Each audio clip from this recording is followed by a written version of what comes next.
بسم اللہ الحمدللہ والصلاة والسلام علی رسول اللہ۔ آئیے اب ہم لیتے ہیں شام کے اذکار و دعا کا پہلا حصہ۔ یہ دعا بھی صبح کی دعا جیسی ہی ہے، سوائے اس کے کہ اصبحنا لفظ صبح کو امسینا شام کے لفظ سے بدل دیا گیا ہے، اور اسی طرح یوم دن کو لیلہ رات سے بدل دیا گیا ہے۔ بس یہی ایک فرق ہے، ٹھیک ہے۔ آئیے اب دعا شروع کرتے ہیں۔ امسینا، ٹھیک ہے، امسینا للہ، لیکن الفاظ کو یہاں ایک دوسرے سے جوڑ دیا گیا ہے۔ امسینا و امسل ملک للہ والحمد للہ، ٹھیک ہے۔ جیسا کہ میں نے کہا ہے، آپ ان الفاظ کو یاد کر سکتے ہیں، آپ انہیں انگلیوں کے پوروں پر یاد کر سکتے ہیں۔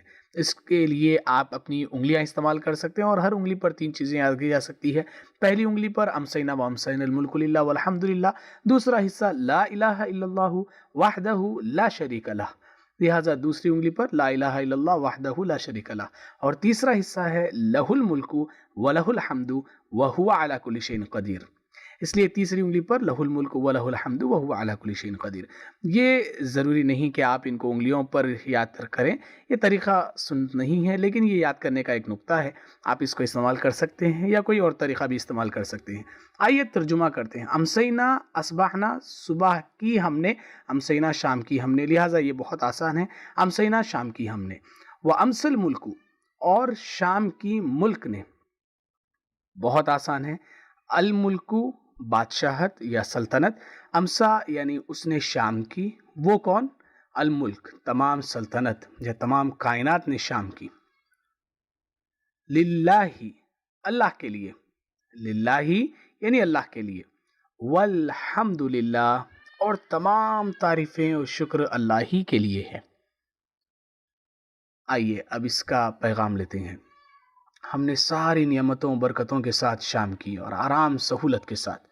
میں کہتا ہوں امسینا و امسل ملک للہ، تصور کیجئے کہ کیا پتہ کہ دن ہی میں کچھ ہو جاتا، اور للہ ہم سب اللہ کی ملکیت ہے۔ دراصل تمام کائنات اللہ کی ملکیت ہے، گو کہ ہم کو ایسا محسوس ہوتا ہے کہ کوئی شخص اس کائنات کے چھوٹے سے حصے کو کنٹرول کر رہا ہے یا چلا رہا ہے۔ کسی معاشرے میں بدامنی کے دوران ہم خاص طور پر کئی باتوں کو لے کر پریشان رہتے ہیں۔ ہم کو یہ بات خاص طور پر یاد رکھنی چاہیے کہ تمام کائنات اللہ کی ملکیت ہے، اور کوئی بھی ہمیں اللہ کی مرضی کے بغیر نقصان نہیں پہنچا سکتا۔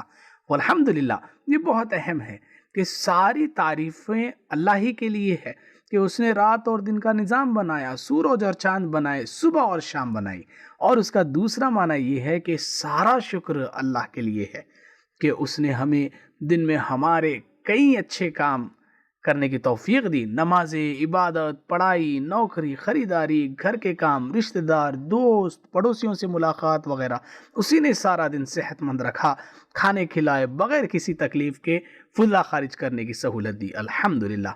قرآن پڑھنے، تجوید سیکھنے اور قرآن سمجھنے سے متعلق ہمارے کورسز کے لیے اور 1-to-1 سیکھنے کے لیے براہ کرم وزٹ کریں ہماری ویب سائٹ understandquran.com۔ جزاکم اللہ خیر، والسلام علیکم۔